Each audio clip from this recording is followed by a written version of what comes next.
we've been talking about all along that the book of Proverbs, in the first chapter, it's very plain that the way this was written,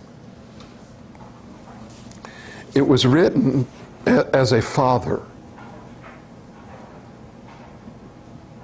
understanding that he's getting advice from God.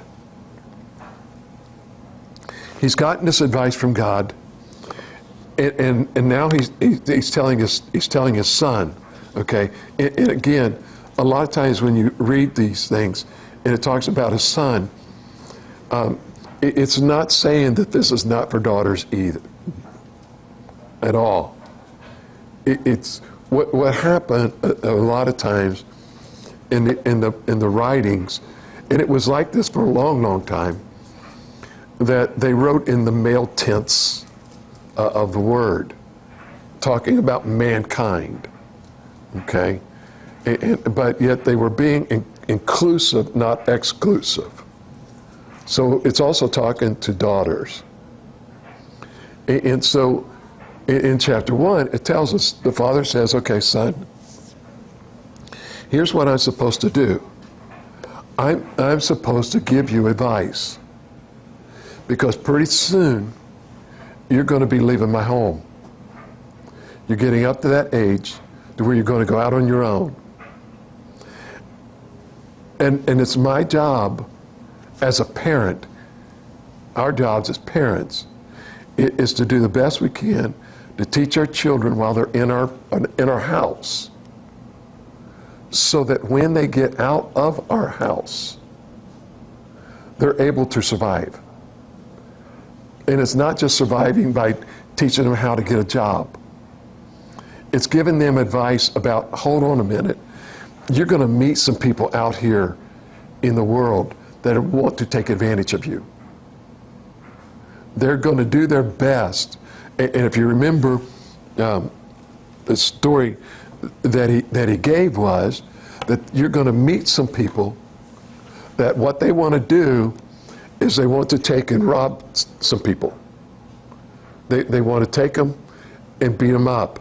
And what they're going to tell you is this: we're going to go rob this person, and when we do, if there's 4 of us, we're going to split it 4 ways.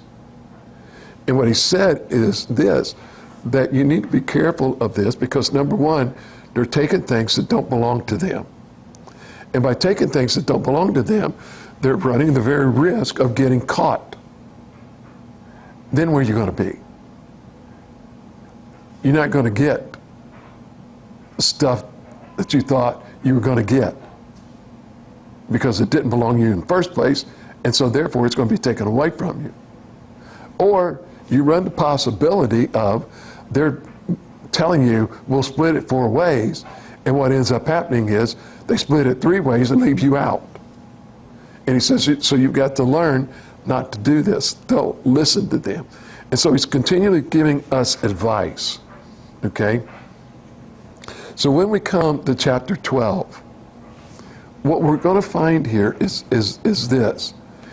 I think every one of us, as we've gone through life, we're old enough to understand that words do have consequences. There are some times that somebody can say a word, a phrase, a sentence, or a whole montage of words that are going to hurt you. They may be intentional or even unintentional. There are sometimes, for instance, that maybe there is something that has occurred in your life. And with that event that's happened in your life, maybe there is a phrase or a word that if you hear it, it brings back those memories. And some of those memories can be painful and hurting. And so when that person says those words, they may not be intentionally trying to hurt you, but the power of their words causes you some dismay. And so sometimes we don't truly understand how much that the words that someone speaks to us shapes our lives. I use this example a lot because it's been proven that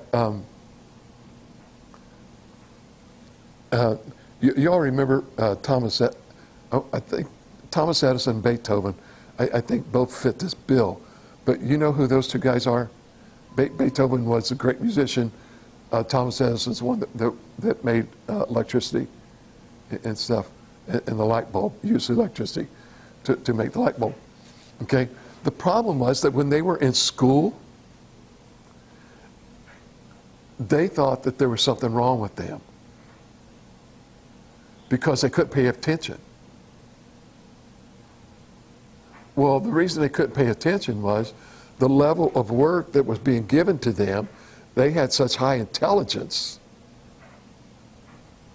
that they were told, you're stupid. You're never going to amount to anything because you can't get this. Well, they got it, but the problem was their attention span was very small, very minute, because they're thinking way up here. Okay? Now, if they kept listening to everybody that was telling them that they were stupid, no intelligence, or anything else, then what could have happened was we may not have electricity. With Beethoven, we may not have had some of the great classical music of all time that he wrote based on that. But you look at it today, and I don't know how many times you've run into a parent out in public that says to their child, you are so stupid. You're always doing stupid stuff. And you're just watching that child just kind of melt. It's because why are you doing this to me? And sometimes we have to be careful because our words can shape people. Okay. But somebody go over to Proverbs chapter 18 and verse number 21 before we start.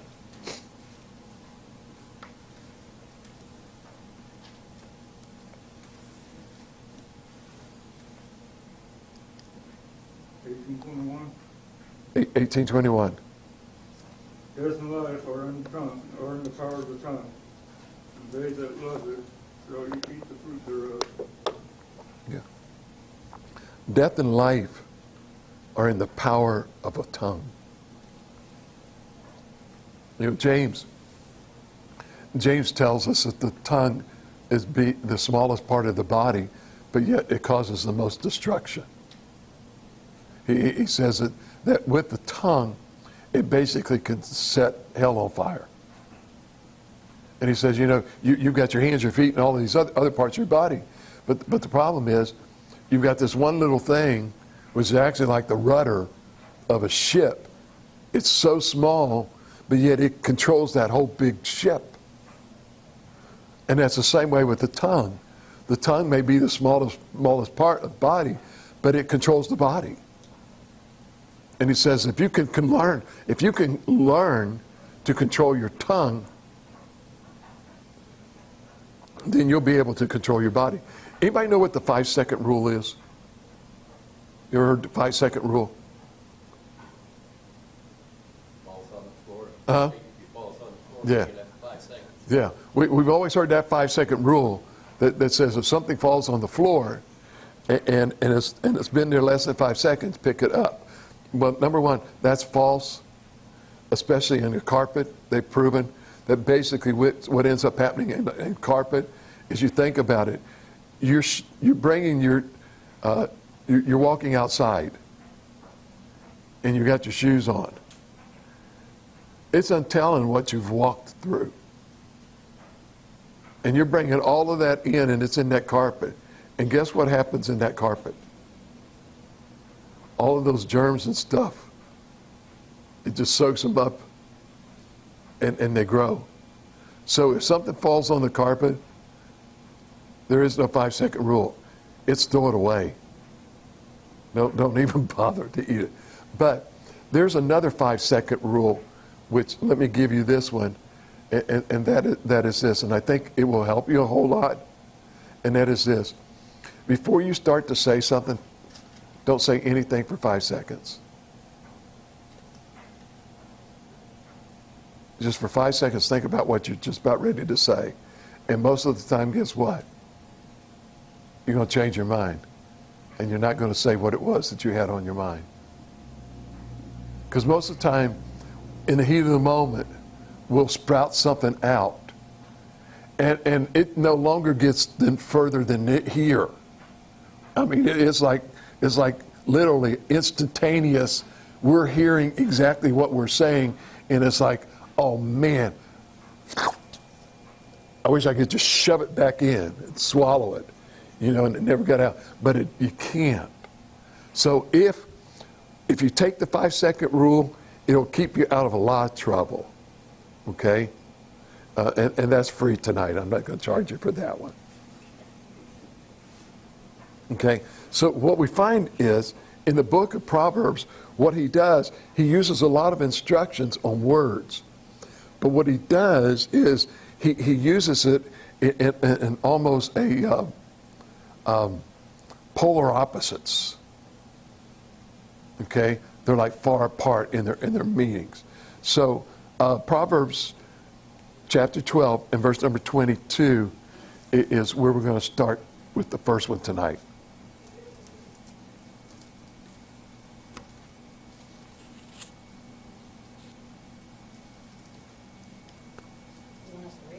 Yeah. Oh.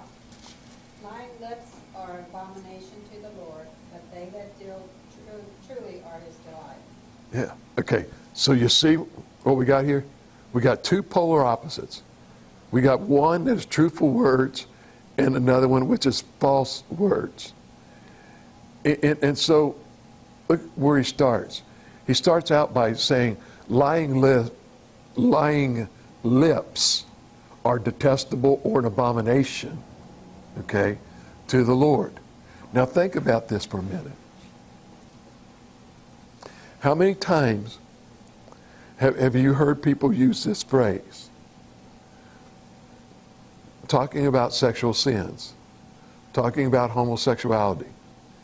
It says, and they'll use it in, I think it's in Corinthians, where it says that, these sexual sins are an abomination to God, okay? And the word abomination means detestable, or it makes me sick to my stomach, okay? Now think about how many times that people are so judgmental about people, who are seeing people of the same sex and stuff. But look at what Proverbs says. Proverbs says, lying lips are detestable to the Lord. You know what he's saying?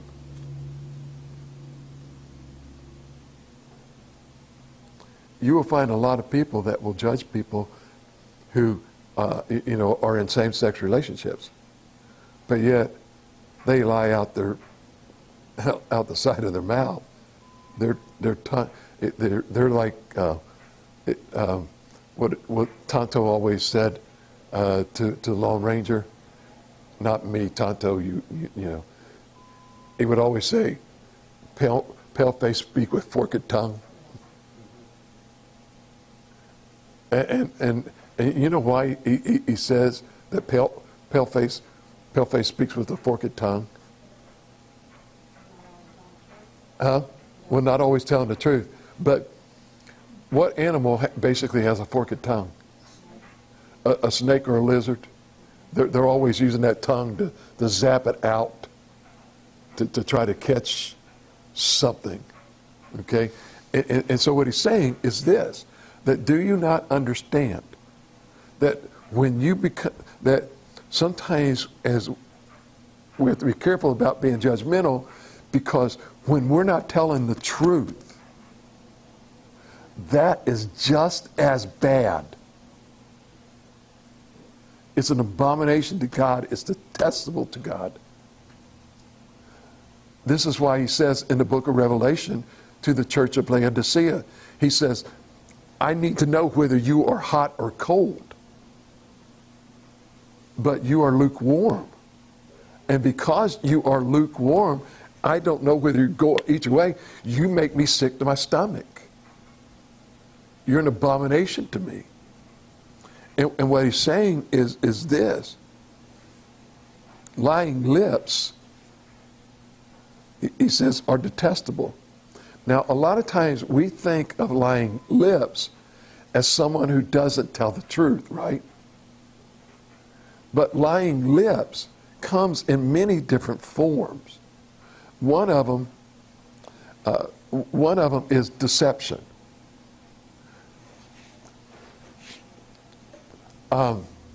Let's go to some of these dating websites, that are out there. Okay? You've never visited them, and I haven't either. I've just seen the commercials. Okay? And when you see the picture of the person, and you're watching, these commercials sometimes, the picture of the person that they think that they're talking to is never who shows up. It's like they're always trying to make themselves appealing to someone. And so they try, you ever run into somebody that you ask them what they do for a living? Okay, when I was growing up, think about it, and when you were growing up, what was the guy that picked up your trash? What did you always call that person?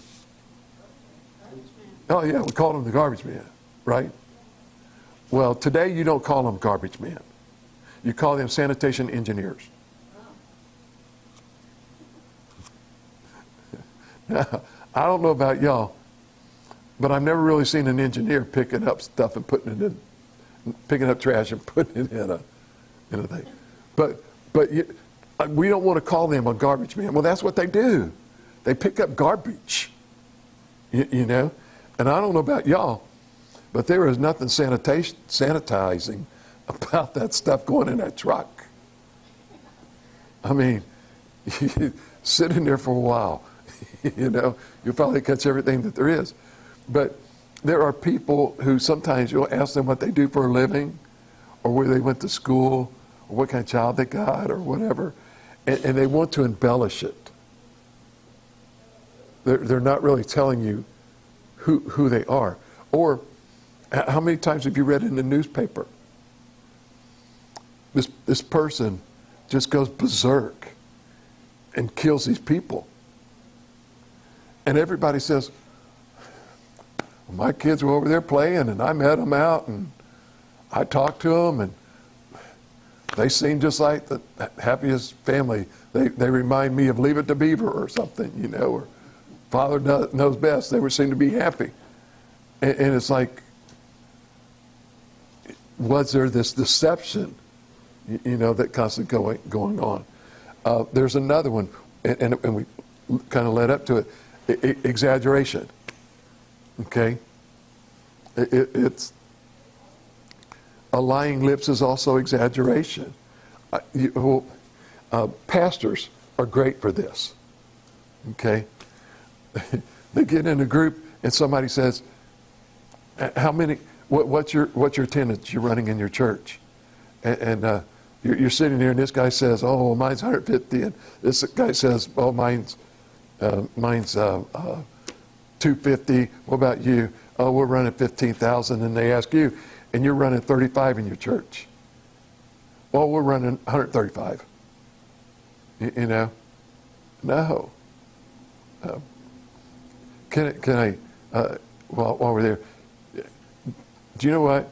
80% of churches in America have an attendance of 100 or less.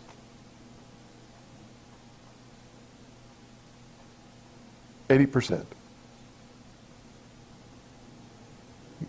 16% of churches in America, or 20%, the other 20% basically have attendance of 100 and above. So 1 out of every 5 church is running over 100. And so there's all this exaggeration that goes on. Slander. You want to know about slander? Just turn on the TV and watch the news. I mean, it's like, really? You got all of those people that want their moment in the spotlight, and it's like, if I'm picking on Kevin, okay, all of a sudden everybody comes out of the woodworks, and they want to pick on Kevin. They've never met Kevin, they don't know Kevin, but hey, let's just go ahead and make it up because everybody else is. And so they begin to just jump on this bandwagon that's there. There is also another lying that sometimes we do, but we don't look at it as such, and it's called flattering, which is also a lie. It's like somebody comes up to you and says, "How's my hair look today?" Oh, it's just gorgeous. Did you ever watch, oh man, what was it? I think it was 90210, where they were always, the like Valley Girls, this LA drawl or whatever that they had. Oh, she looks so divine. That outfit you got, oh yes, and it's like, as soon as they walked away, it was like, did you see what she was wearing? I would never be caught dead in something like that, And so you have the same way. But what he says is this. He says that lying lips are detestable or an abomination to the Lord. And what it does, it causes death. You're killing the person. You're killing yourself. But yet, faithful words or faithful people are his delight. So what he's saying is this. If I begin to tell the truth, it pleases God. Because that's what he wants to hear. And it's like this. Somebody asks you, a question about something. Or sometimes when you pray to God, are you honest with him? And there are sometimes, for instance, I'll hear people say this. Well, yeah, I did that, but it really wasn't my fault. No, it was. You made the decision. Even if somebody's holding a gun to your head and you do it, you're making the decision. And the decision was, I would rather live and tell a lie than tell the truth and die. And what he's saying is, hold on a minute. Yeah. What I want to do is tell the truth because I want to be a delight from God. And so, you ever heard of somebody, the expression, you need to just speak from your heart? Right? Again, that's not talking about speaking from a feeling or an emotion. Okay? The heart is the essence of who you are. And when they say speak from the heart, what they're saying is tell the truth. Because what God wants is He wants us to speak from the heart. And sometimes the words might be a little painful. But can I tell you, the words that God gave us is from His heart. And there are sometimes it really hurts. He doesn't want it sugar-coated. Just like He doesn't sugarcoat, His word. Okay? Let's go back a couple chapters to Proverbs chapter 10 and verse number 19.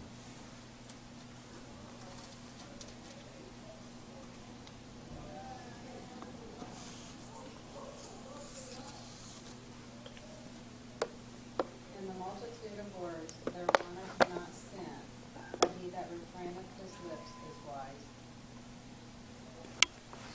And he who restrains, right? Restrains his words. Refraineth or restrains. Yeah. And they hold them back. They're wise. And what did I just tell you? 5-second rule? Think before you speak. Yeah. I mean, the advice and some of the sayings that we have, guys, they came straight out of the Bible. These guys that think they came up with these catchy phrases, this is what God's telling us.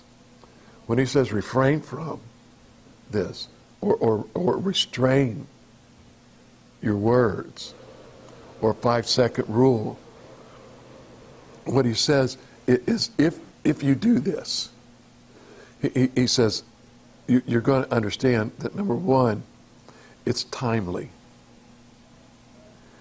Because at that moment that you're going to say those words, you have no idea what that person's going through.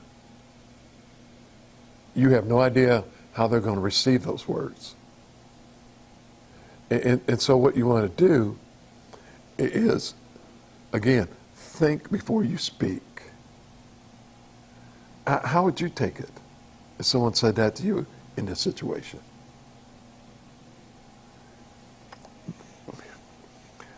Restraining or refraining your words, honestly, they're priceless, because not too many people does it.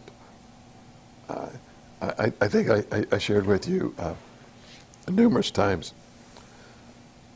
It was on a Wednesday night, and I was doing a Bible study at a church when I was over in Indiana. And in this Bible study, there was a couple that was sitting about 3/4 of the way back there. And I said something, and this lady just blurted out something. And it just caught me by surprise. And I said to her, I said, I really don't want to talk about that right here in front of everybody and all this stuff. So how about after services are over, you and I sit down and let's talk about what you said. Services are over. She hung around. We were talking. And I asked her, I said, well, why did you say that? And she says, well, that's the way I feel. And I said, okay. And she says, you got to understand, I just speak what's on my mind. And I said, okay, but that doesn't give you the right to say what's on your mind. You can think whatever you want to think, but that does not give you the right. She says, you don't understand, I'm older than you. And I said, I really don't care if you're older than me or younger than me. There is something called common decency. There is also something that you need to understand from the Word of God, and that is restraining or refraining your tongue or your words is priceless. And when you come in this same verse, and it starts talking about reckless words, those are thoughtless. It doesn't take much thinking to just, whatever comes into your mind, say it. Most of the time, let me say this, whatever's coming out of our mouth, a lot of times, we never ever thought about it. if we would have thought about what we were about ready to say, we would change probably about 50% of what we're about to say. We wouldn't always say what's there, because some of the words that we say, again, after it's all over with, we go back and we try to replay this, and we're replaying parts of it.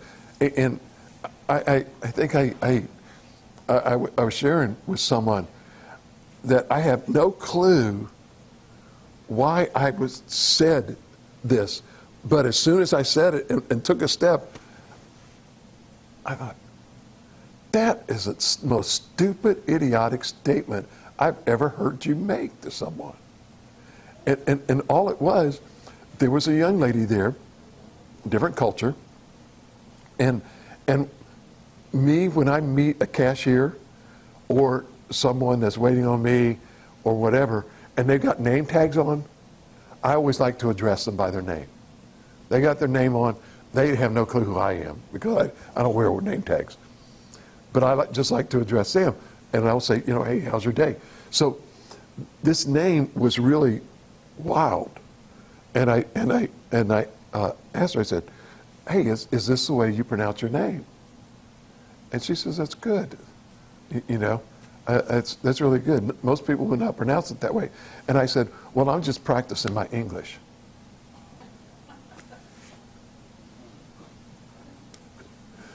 I felt this big. I thought, and I walked away. And I walked away, and I turned back around and said, I had no clue why I just said that. I'm so sorry. I am an idiot. I said, this is crazy.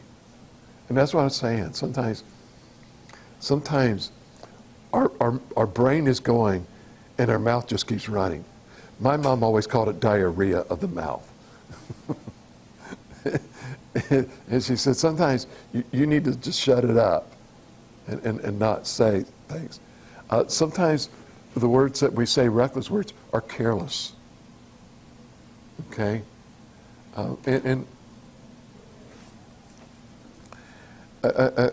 Again, I'll watch parents sometimes, and a child does something on an accident, like they broke a plate. The child did not pick the thing up and throw it on the floor to break that plate. It was sitting on the edge of the table, and they went to grab for it, and it got out of its hand, or something happened. And a parent just says to them, you are such a klutz. You are such a butterfinger. It's like, no, I'm not. You can't ever do anything right. And I'm thinking, they just accidentally dropped something. And to me, those are careless words, and how they're molding that child. And sometimes what happens is, too, in these conversations where our words are reckless, we never know when to shut up. We get on a roll. And what ends up happening is, the next thing you know, we just keep running over and over and over and over again. I was watching a news program, and there was these guys. What was it? There was these teachers from a college, instructors from a college, and they were pro-abortion, and they were having this rally. And behind them were some college students. And these college students basically was asking them, what are you standing for? What's your position here? And this one instructor came over there and got in this kid's face and would never just shut up. And he turned around to walk away and came right back again and starts berating this kid. And it's like, Your reckless words are many. It's like, I've got an audience, let's just keep going. And as long as I've got an audience, I'm going to keep going. I'm going to control the conversation. I'm never going to ever let you get a word in. There are these people that you understand, you can't debate them. They never shut up. All they want to do is basically espouse what they think and what they believe. And so what he's saying is reckless words hurt. But words of righteous words, these ones that are thought out, they last a long time. They go forever. So let's go to Proverbs chapter 12 and verse number 25.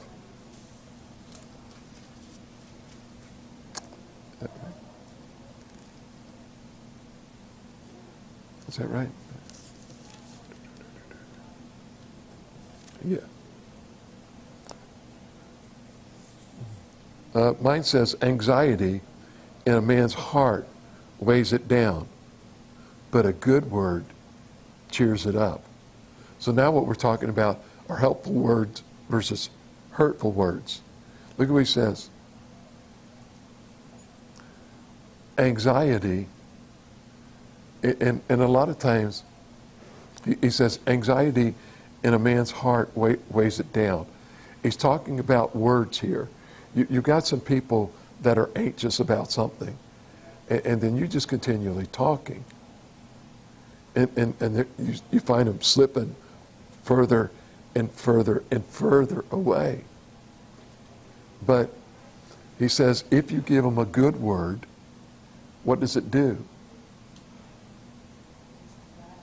Huh? Makes them glad. Yeah, it makes them glad, cheers them up. You ever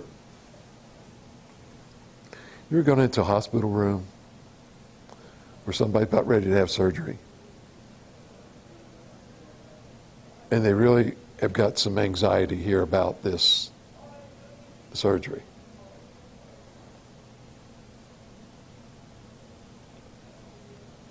Or they're going to do something and they really have this anxiety and they don't feel very good about it. It's better to give them a good word of some sort because it takes their mind away from what's causing all of the issue of the anxiety. And so it begins to cheer them up. And our job is not to bring people down. Our job is to use our words to help build people up. Okay? Go to Proverbs chapter 18 and verse number 8.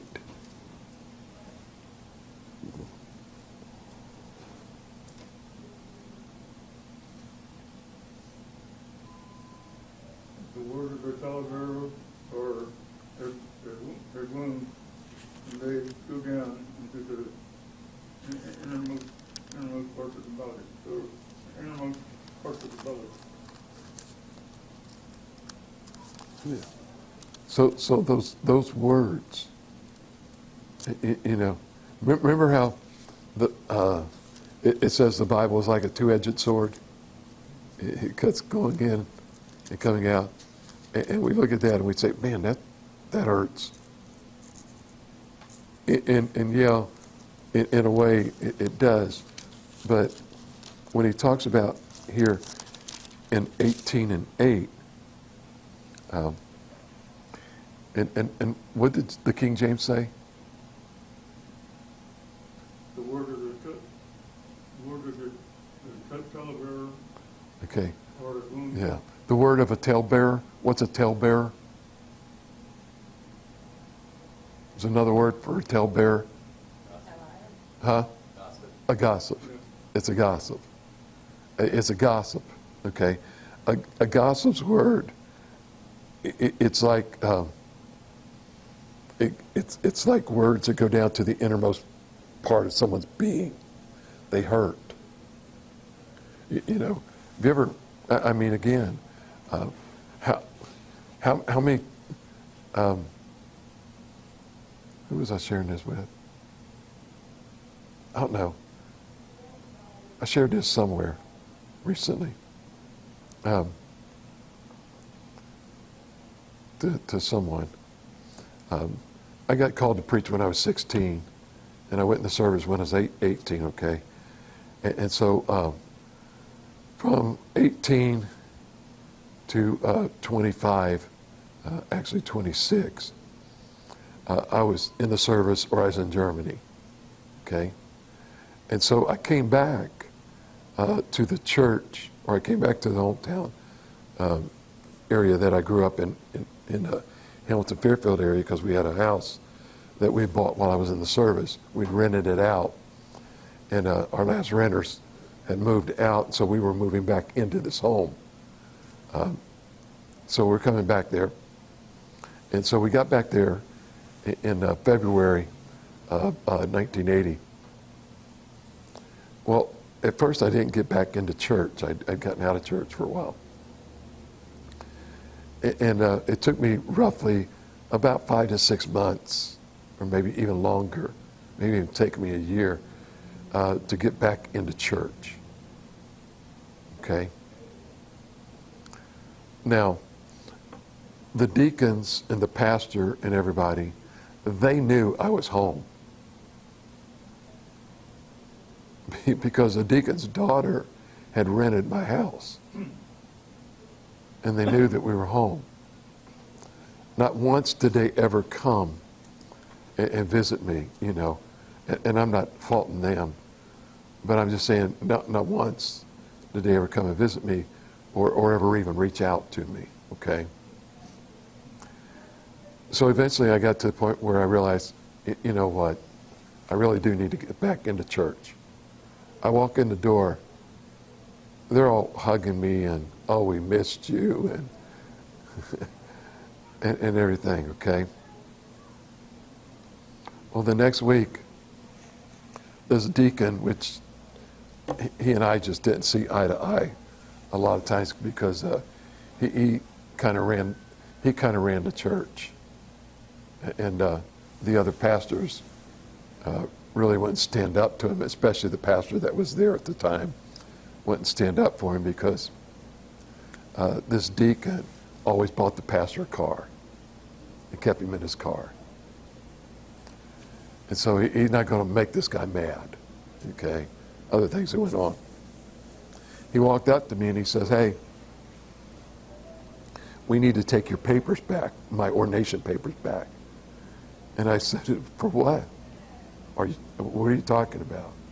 Well, we heard that you were preaching on the radio in a church of God.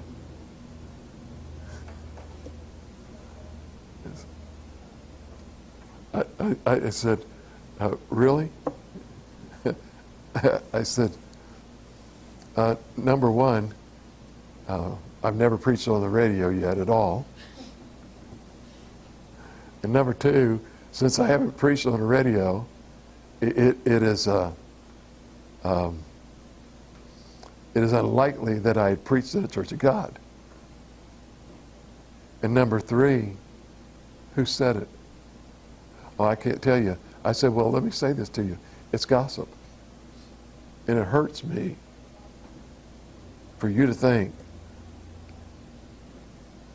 you know, but I said, but you know, really?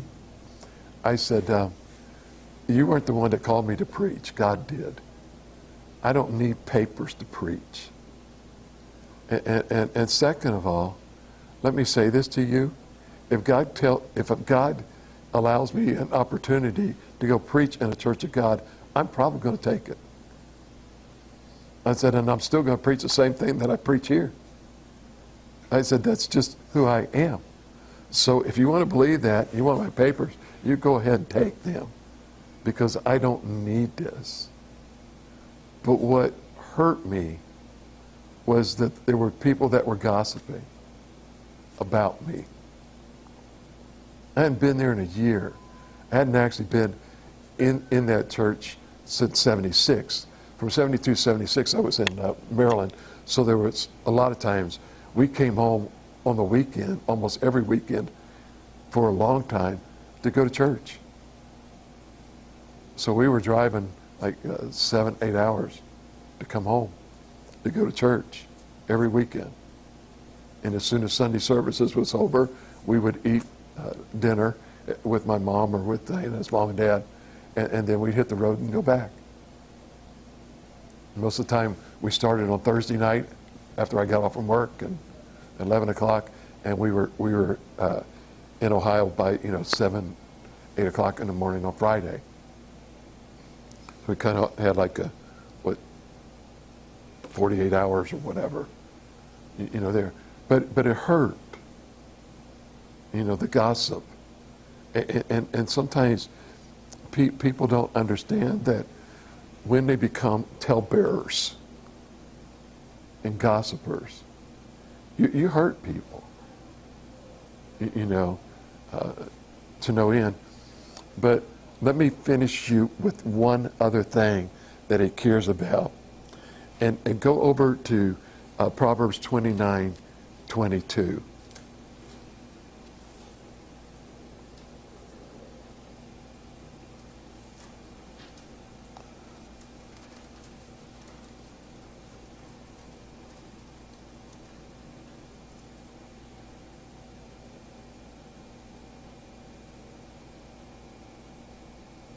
An angry man stirreth up strife, and a furious man aboundeth in transgression. So not only does God care about what we say, he cares about how we say it. The tone of your voice a lot of times tells more about what you're saying, tells more about what you're saying a lot of times than what you're saying. You ever heard the expression, be careful how you say that? And that's what they're talking about. It isn't just the phrasing of the word. It's the tone in which you say the words. And God cares about our tone, okay? And the reason for that, like I said, I'll finish with that, is this. God wants us to speak from our heart, okay? But he doesn't want us to speak in a way so that what we're doing is hurting somebody, speaking ill will against them, gossiping against them. He doesn't want you yelling and screaming. It's the one thing that goes through me more than anything else is when I'm out shopping and a parent is just berating a little kid. And then the others that get under my skin are the ones that say, if you do that again, I'm going to take away your FaceTime, or I'm going to take away your iPhone, or I'm going to take away this. And the kid gets down on the ground and starts screaming, or they just start yelling, or they just start crying. And the parents become so embarrassed that they give in to the child. But sometimes, just the way they yell at the children, it just, I don't know, as my mom would say, it makes my skin crawl. It just, the hairs are sticking up. It's like, man, I just want to wring your neck. But I can't do that. I can't be that way to you. So, please understand that one of the greatest gifts that you have is your speech. Use it wisely. The illustrations that we've used the last couple of weeks on Sunday morning, where Jesus speaking to the man who was demonic, speaking to the woman of Samaria that he met at the well. The words he said to those two changed their lives. Not only changed their lives, it changed the lives of thousands of others. And the conversation that Jesus had with those two people from that moment of time is still coming down. Still coming down through the ages. You may not realize it, but maybe one of those people that came from the guy who was demonic, that came to know the Lord, may have been one of your long lost relatives that shared the gospel with you. You never know. Hello, this is Pastor Chuck Cotton from Calvary Baptist Church. First of all, I'd like to say thank you very much for taking the time out to either listen to our sermon or to watch it on video. We are grateful that you've actually taken the time and hope and pray that it has been a blessing to you as it was to us as we delivered it to our congregation. We ask if you have any questions whatsoever that you email us at pastorchuck@calvarybaptistmiddletown.org, or you could come and give us a phone call, if you would please, at area code 513-423-7251. I'd like to take this opportunity to also invite you to come to our church and visit us, if you would please. We actually have small groups on Sunday morning starting at 9:30 with our morning worship. Prior to our morning small groups, we also provide donuts with coffee, milk, orange juice, a time for fellowship, get to know each other, have a good time before we actually break out into our small groups for Sunday. Our worship services are uplifting, they're fast moving, and everything in our service is just a fast pace. But we do take time every once in a while to slow down as we feel the Holy Spirit moving, and we never want to hinder it in any way. We also have on Sunday evening, during the school year, we have Awana, and Awana starts with the Puggles, actually from age 2 all the way up through high school. And during that period of time, we also have a worship service. Both of these start at 6 o'clock and end at 7:30. Our Wednesday night, we have a Bible study, which starts at 7. We generally finish about 8:15. We would love for you to come and visit with us. Don't have to dress up. Just come as you are, because to us, it doesn't matter. You're a child of God, a creation of His, and so to us, you're important to everything that we do.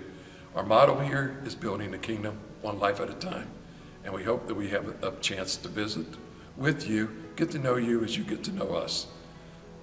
So thank you, and may God bless you.